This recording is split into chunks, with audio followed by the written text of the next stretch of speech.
In really a couple of years ago, Ralph Gibson, who is an engineer and also a surveyor, made contact with me. He'd done many favors for Delacroix Corporation, and who is, of course, a great benefactor of the Isleño Society and Museum. And he's also done many favors for the museum complex itself. So he made contact with me, and he was rather displeased trying to find different people to talk about the history of the region for the National Society of Surveyor Historians. So I had to do this presentation for them.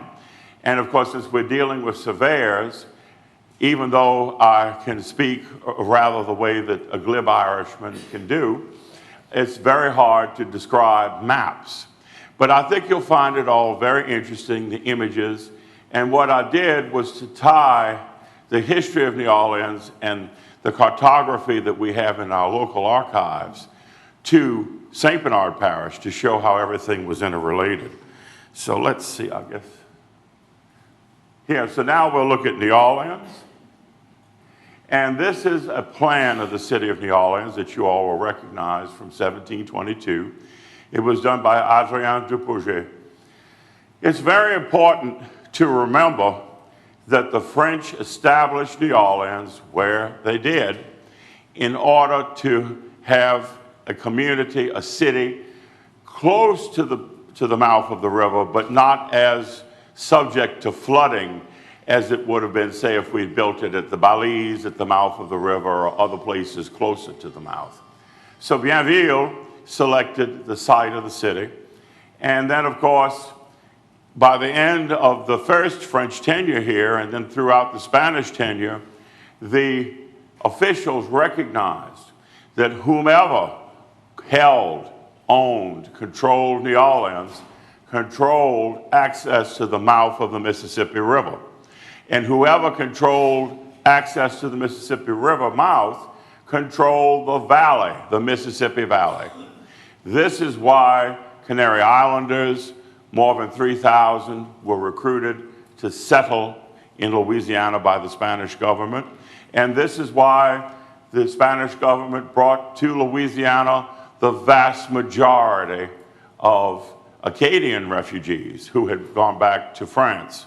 They were settled here at the expense of Spain in a very large colonization program. As a matter of fact, the largest, perhaps, it's been argued, in the history of any Western European empire. And this was to keep New Orleans from falling into British hands and to serve as a barrier using these inhabitants to British colonial expansion west of the Mississippi River. So let's now continue looking at New Orleans. Here is the original plan of the Church of St. Louis. It was designed by Alexandre de Betz, and that church stood from 1727 until it burned in 1788. And there is a conceptual view of what the church looked like by Henry Kreutzer, who was an associate of Sam Wilson. Now, we're going to look at Ignace Francois Brutin. Brutin designed the face of 18th century French New Orleans, the different commercial buildings. But as we see, the different buildings, the civil buildings, government buildings. Here we see an early map of Ile-Dauphin in 1718. This is Dauphin Island, I'm sorry, near Mobile. Everyone tells me I say too many things in French. But I'm used to saying Ile-Dauphin. But anyway, this was one of his very early maps. He was a very young man in his 20s when that was done. Here we see the plan for the house of the doctor of the colony. It was on Condé Street, which is today Charter Street. And it was a very classic French Baroque but simple building, and it was actually constructed in New Orleans. Now, today we're used to seeing the Fontalba buildings on either side of Jackson Square. But originally, we had these barracks buildings on either side of what was the Place d'Armes. And this is another design by Brutin. And here we have his design for the Couvent des Ursulines, the Ursuline convent. This is the oldest standing documented structure in the Mississippi Valley. And he designed it. It was built by the contractor Claude Joseph Villard-Dubreuil. And here we see the plan, and that's essentially the plan as it exists today. This is what the Plaza de Armas looked like in 1803. And before we knew the square as it is today. This is how it looked after Almonester. Andres Almonester had donated so much money and time and effort in designing and building everything around the square, because you realize all of that burned in 1788. So the whole city had to be rebuilt. This is a view from 1803. Now you might wonder, why am I talking so much about Brutin and Almonester? That's because they are connected to St. Bernard Parish. Ignace Francois Brutin had a grandson. That grandson was Ignace Francois Martin de Lino de Chalmette. So one of his grandsons was Chalmette. Another one of his grandsons was Chalmette's half-brother, Pierre Denis de la Ronde. And still another of Brutin's grandchildren, Louise Louison, as the family called her, Denis la Ronde, married Almonester. So Almonester was the brother-in-law of Chalmette and de la Ronde. So you see this connection. Of course, here is the square as it appears today. So I think it's interesting to see how the square has evolved over an almost 300-year period. And this, of course, is how it looks after the work that was done in the late 1840s and early 1850s by the Baroness Pontalba. And Michaela de Pontalba was a great-granddaughter of Brutin. So you see, it's very interesting how one family continued this support, this pride in our community, pride in our heritage, pride in who we are. And here you see a front view of the Lower Pontalba building.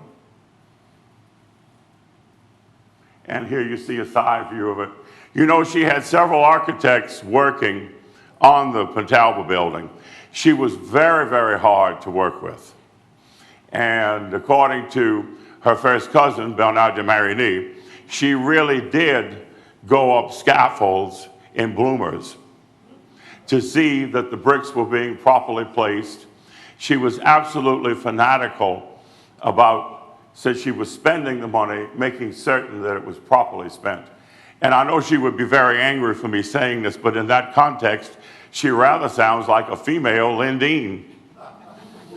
But in any event, she's quite a figure. Now, this is Feliz de Armas, and this is a notarial act dated 1830, February 9th. And it actually shows a plan that was done by Louis André. Louis André, or André, is the ancestor of the whole André family.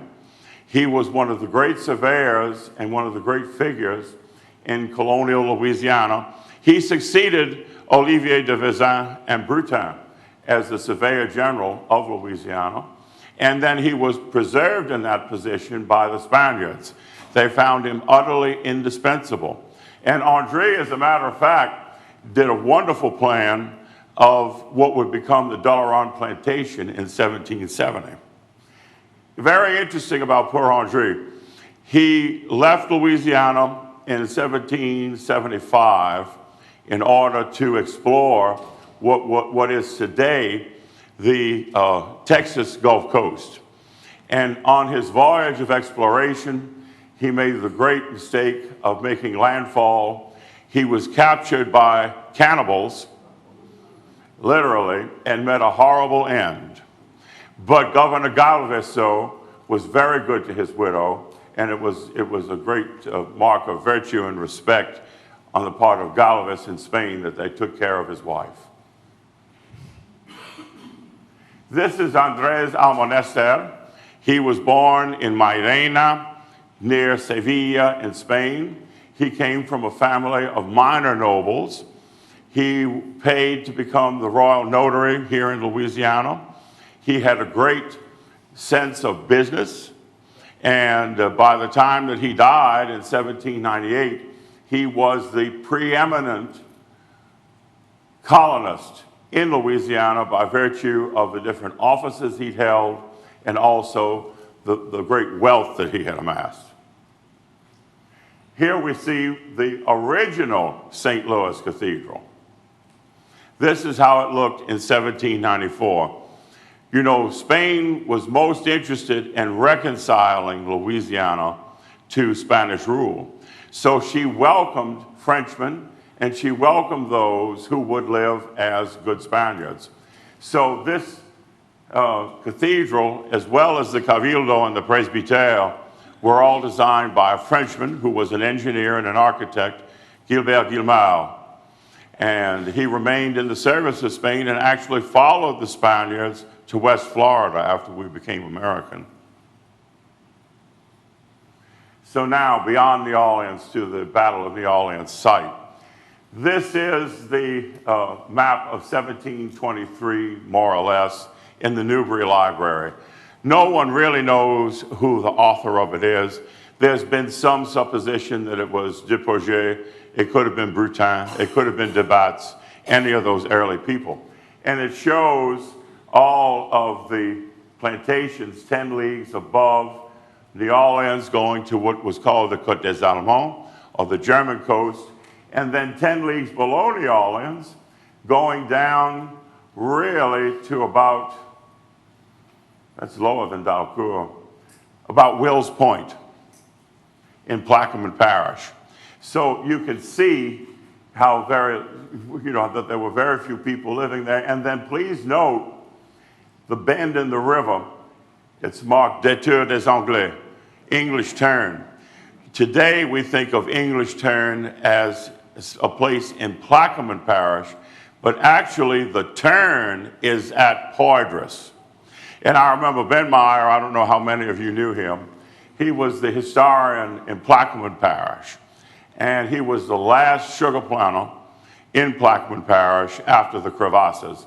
He perfectly detested Leander Perez, but ultimately they made a rapprochement, and they were on good terms when Leander died.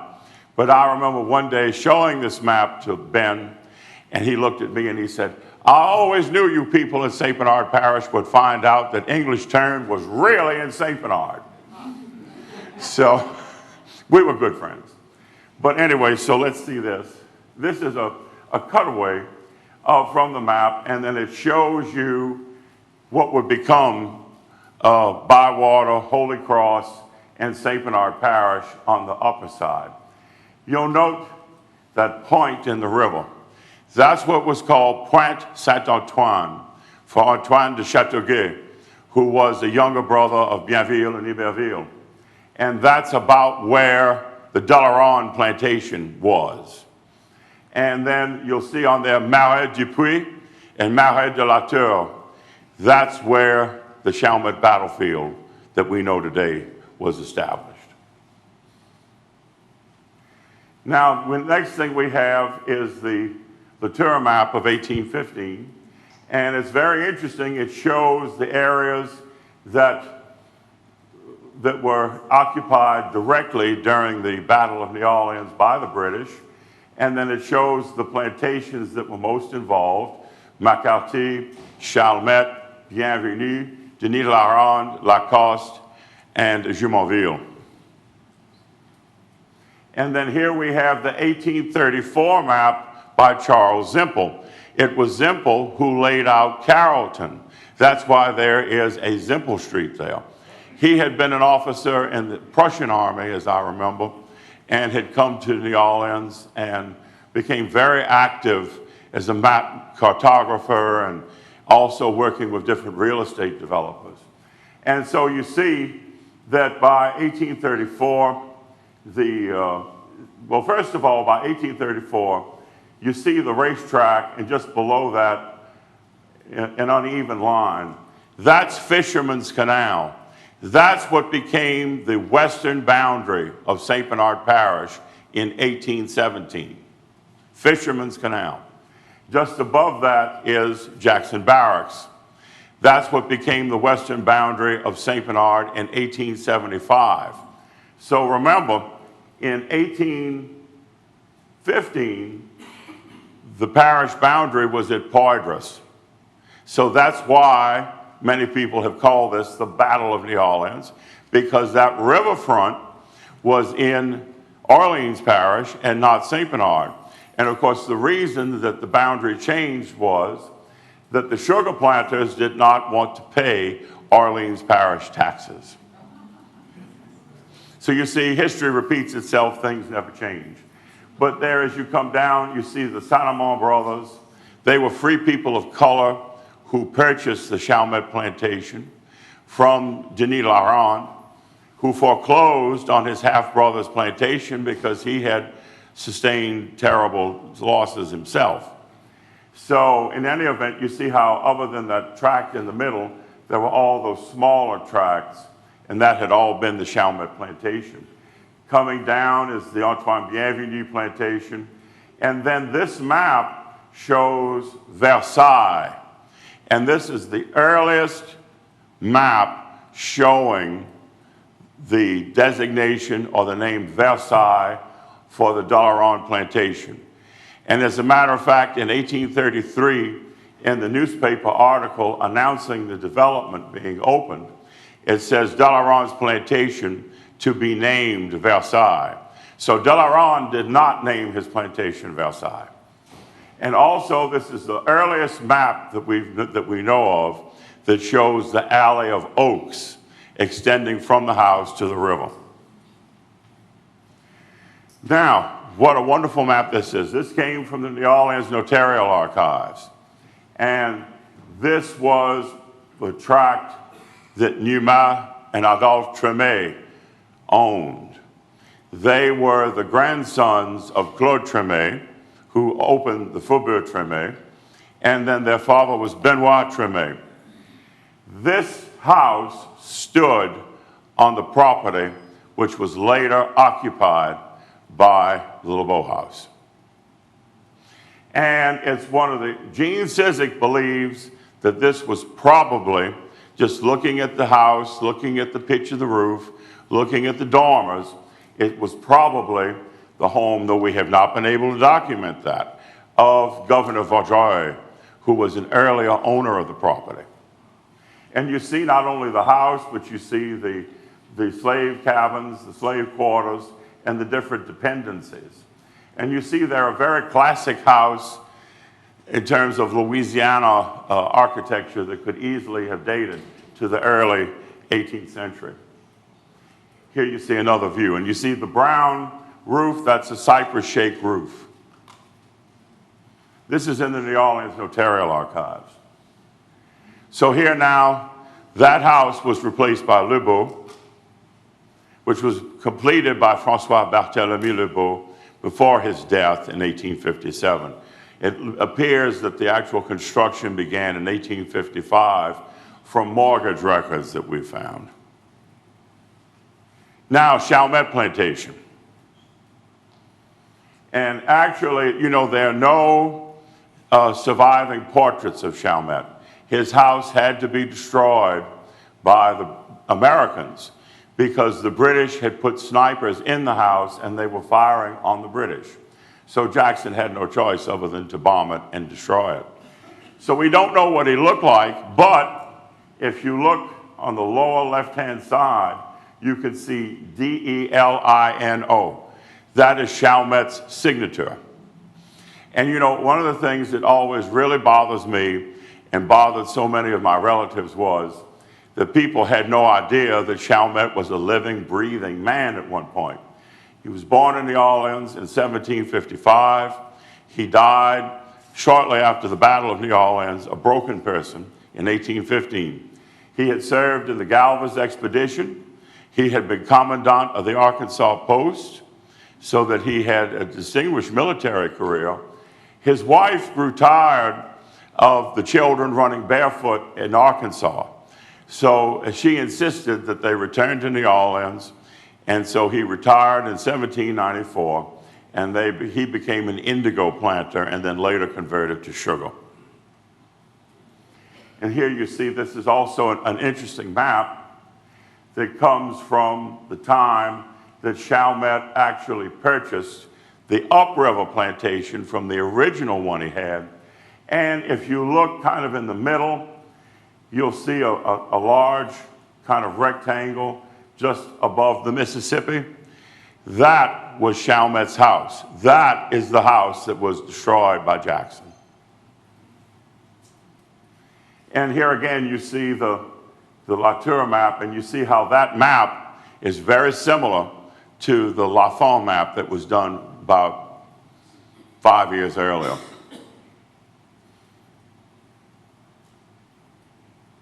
What happened? Oh. That's strange.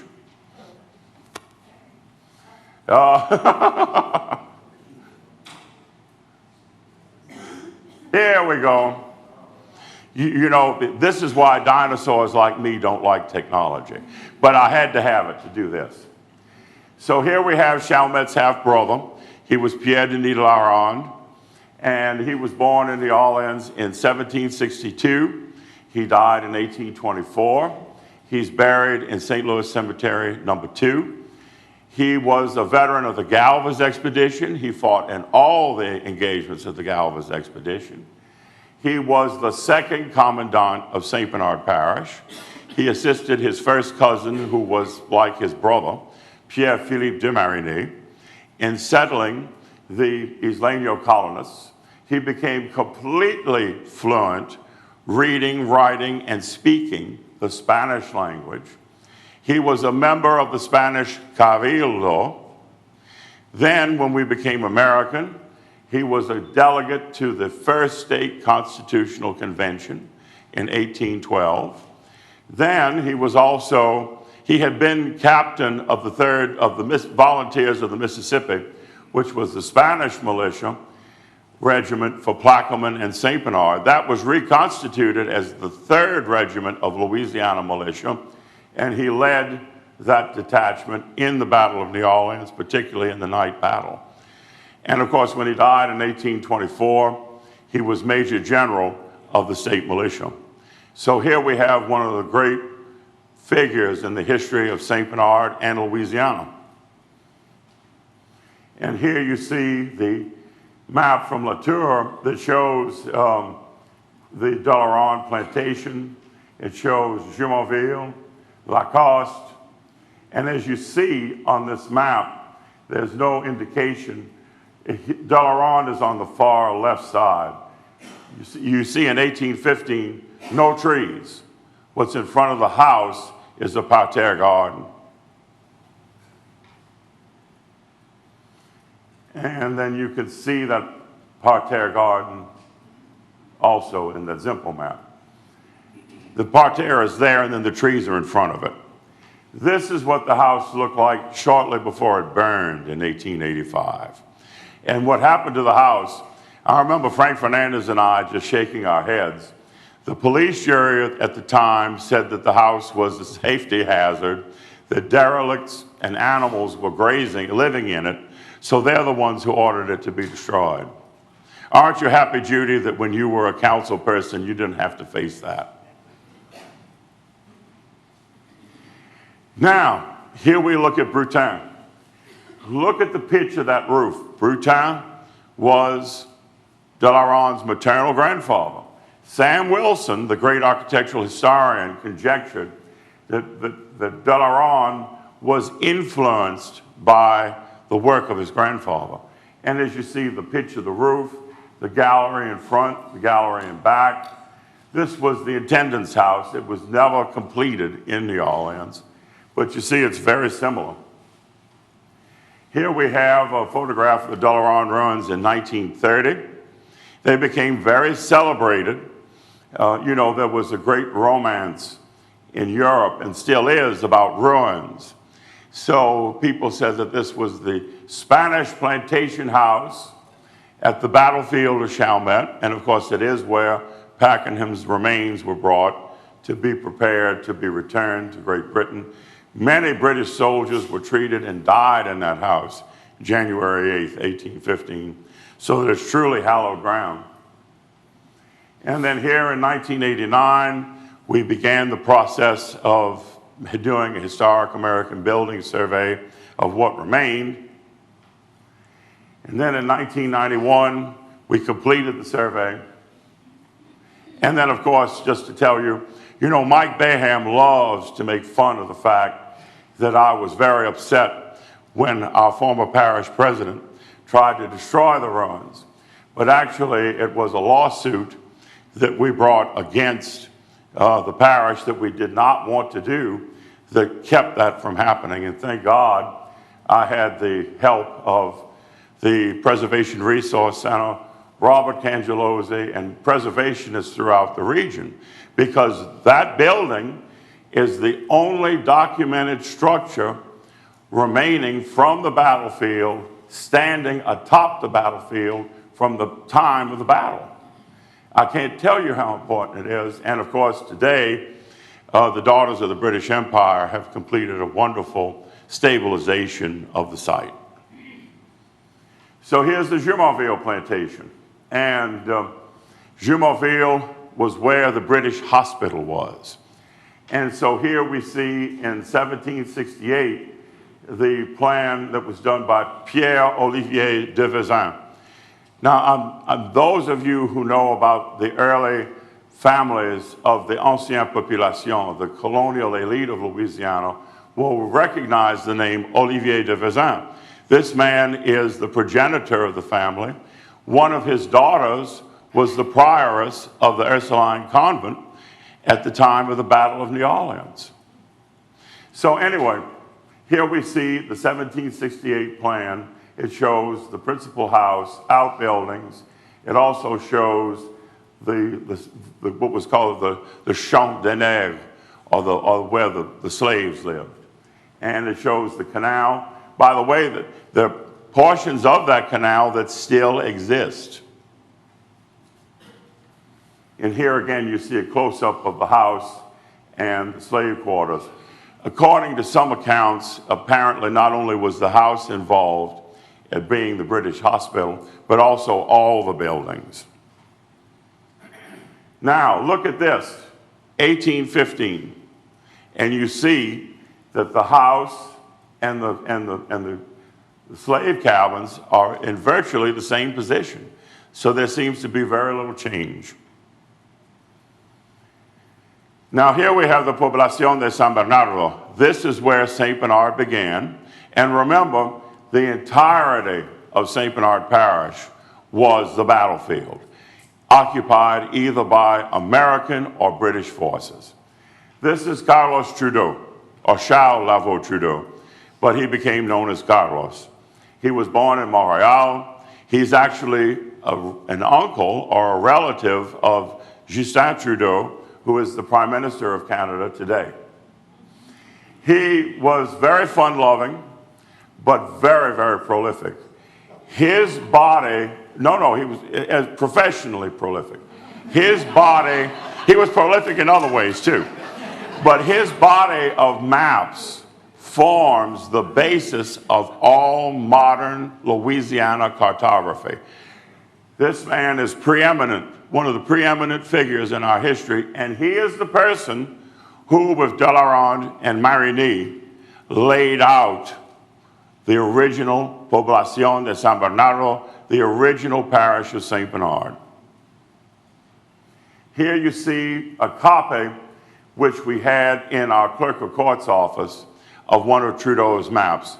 This is for a property that was owned by Laurent Wiltz. He purchased all these tracts. There were about 8 tracts that he purchased in the 1790s. And so this is one of those. This is a copy of the map. And this is in 1792. Here we have on the Latour map we have an image of St. Bernard Parish in 1815. And you can see the settlement pattern. All of those dots represent houses. And then the larger dots are plantations. And then you see an island going to the right side. That's the island at Toka Village, for those of you who know about St. Bernard Parish. So you see it's very clearly indicated. And then that big house, that last larger square that you see, is what is today Magnolia Plantation. But anyway, wonderful to be able to see this. This is a state land office map of 1842, and it shows St. Bernard Parish and the original part of the parish. By this time, St. Bernard had gone all the way to Araby, what is today Araby. Notice those rectangular sections that are numbered 18, 17, 19. The Islanio Museum and Ducro Museum Complex, we're at sections 18 and 19. You can go to the Library of Congress, and those numbers actually refer to depositions, which record the history of the ownership of the property. All of this was done by Congress in the 1830s, and there's summaries of all of these confirmations in a series of publications called the American State Papers. Here you see going down the river, down Bayou Terrebonne, just about to the upper left-hand side is Magnolia. Then there's the church. And you know, St. Bernard Church was placed where it was because it was in the geographic center of the original St. Bernard settlement. And then not only was the church and cemetery established there, but the commandant's office was there. And then the commandant's office served as the St. Bernard Parish Courthouse until 1848, when an ancestor of Judy's and mine, Vicente Nunez, gave the land to build the second courthouse, which is today Beauregard School site. And here you see coming down, that fan-shaped area is what's called Benchek. We call it today Reggio, but the real name of it is Bencheke. And actually, we've determined Bencheke is the name of a mountain in Tenerife, near Ico de los Vinos, where many of our ancestors came from. So we have the only Aboriginal Canary Island place name, undoubtedly, in the United States, here in St. Bernard Parish. Oh, by the way, down here you see Delacroix and Clark.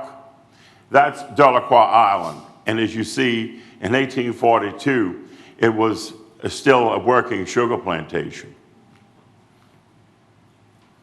This is Antonio Méndez. Antonio Méndez is another giant figure in our history. He built Magnolia Plantation. He was born in Cuba, but Wimpy's going to wince when I say this. His parents were from Pontevedra in Galicia. So he was a Gallego, Wimpy.